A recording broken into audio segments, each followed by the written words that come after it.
Okay, it's Meg here. So I was adjusting the ride height again, and I made an interesting discovery. So like I've been doing a little research on like axles and stuff, and I was wondering like, yeah, you know, I thought mine had the 4-bolt 4-bolt LSD, and how you can tell it's a 4-bolt is the bolts on for the cup for the axles. So here we got, there's one. You can see there's one there, and there's two there. And then there's a third one on the bottom that you can't see. It's like a triangle. And then I just realized, like, wait a minute, this is the stock Galant differential.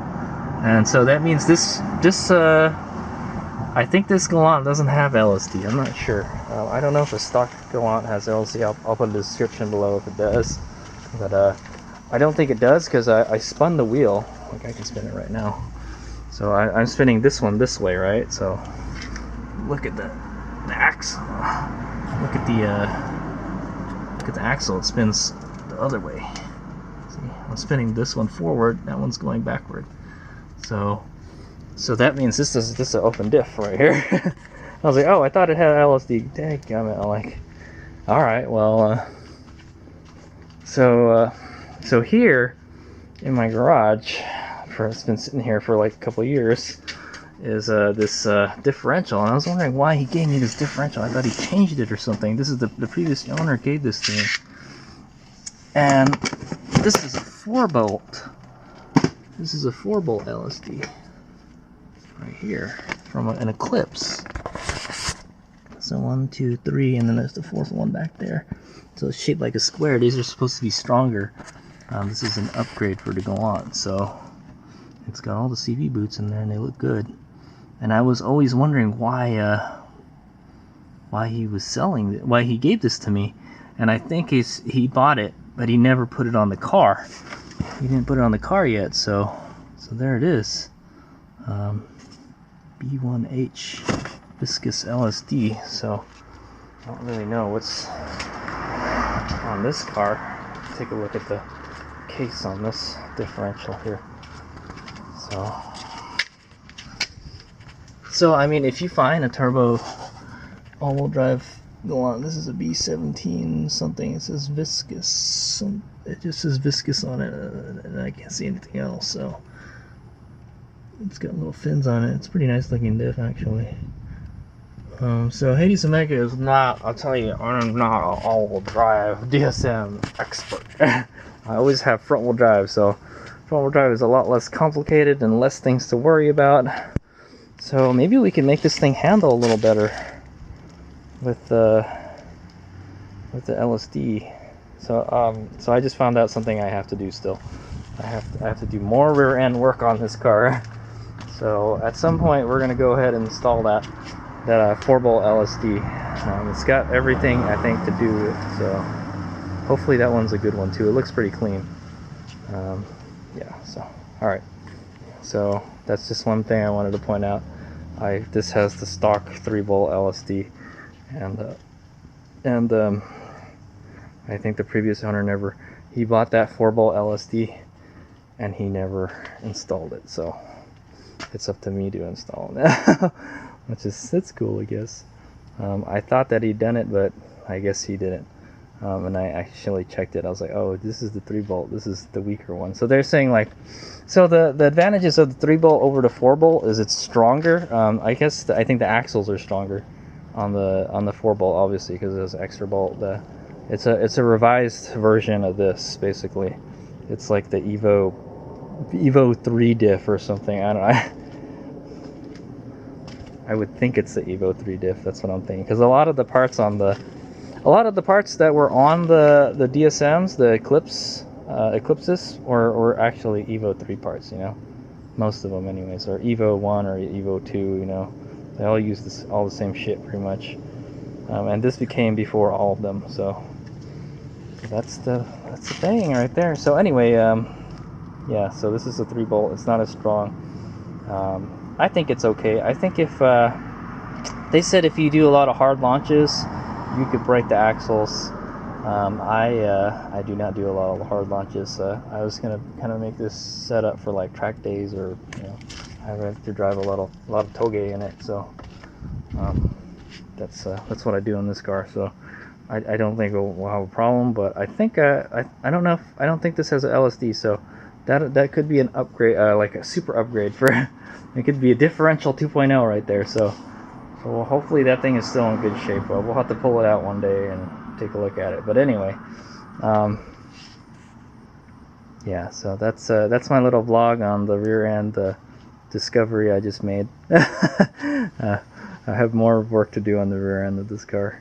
The work never stops. But at least it's a modification, you know. And yeah. He also gave me all the stock. Gave me the stock arms and stuff. So all this stuff down here. This is the stock rear end right here. See, this is the 4-bolt, and I have the 5-bolt on there right now. So what he did was he installed a 3000 GT rear end to the car, and front. I think he changed the front. I think so. Normally how you would I think, because I've been doing a lot of research on GalantVR4.org, and it seems like yeah, nobody's there is very nice either.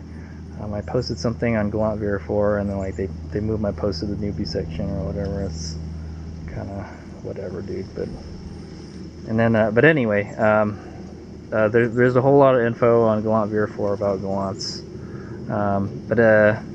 Anyway, yeah, there's two ways to do the 5-lug conversion on this car. Is to either get 3000 GT suspension and just swap it out, because the 3000 GTs had 5 lugs and the same suspension, obviously. But doing that makes the back wider, I think. Or the track is off, is what they said. So the previous owner did something kind of goofy on this car. When he did the 3000 GT suspension, the front is wider, I think. I think the front becomes wider. So what he did is he actually changed the offset of the wheel, so it would track straight. It would be straight track again. So I think the front is wider. So that's why he shaved the rear of the wheel, so it would go in more. And by doing that, it makes me hard to rotate the tires. So anyway, but yeah, that's one of the ways that you can do a 5-bolt conversion. And the other way is to change the bearings and basically change the bearings and the hub. You just change the hub out to a 5-lug hub from an Eclipse, I think, and it just bolts right. Well, it doesn't bolt right on. You actually have to take the bearings out, and it's a fucking pain in the ass. I can understand why he preferred to just change the suspension, because you're just taking the part out. You're just taking suspension parts out and putting it back. With changing the hubs is you got to change the hubs. But I mean, it's maintenance. This car is getting up there, so. Anyway, I don't think that there's anything wrong with the hubs or anything on this car. They're perfectly fine. So, anyway, so that's just some info I wanted to add about the Galant VR4 and how different ways. The Galant VR4 is a odd car because it has the 4 lugs. Out of all of the technically it's not even a DSM, but out of all the turbo all-wheel drive of that era, it's the only one that came with 4 lugs.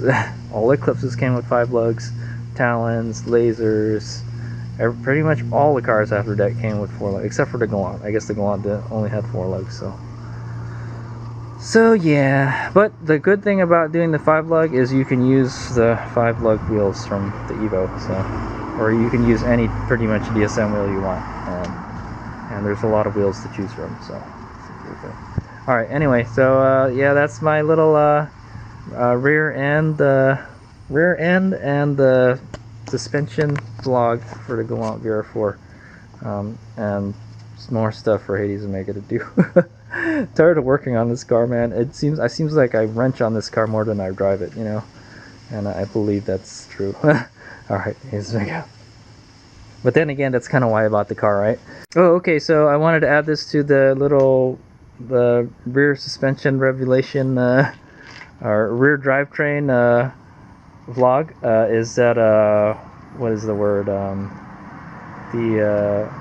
Oh, so I was shopping for axles the other day. I was like, So it's fairly easy to. You can actually get the front axles. The front axles aren't really hard to find on this. I buy most of my stuff from AutoZone, so if I was gonna go get an axle, we're gonna go get it from AutoZone.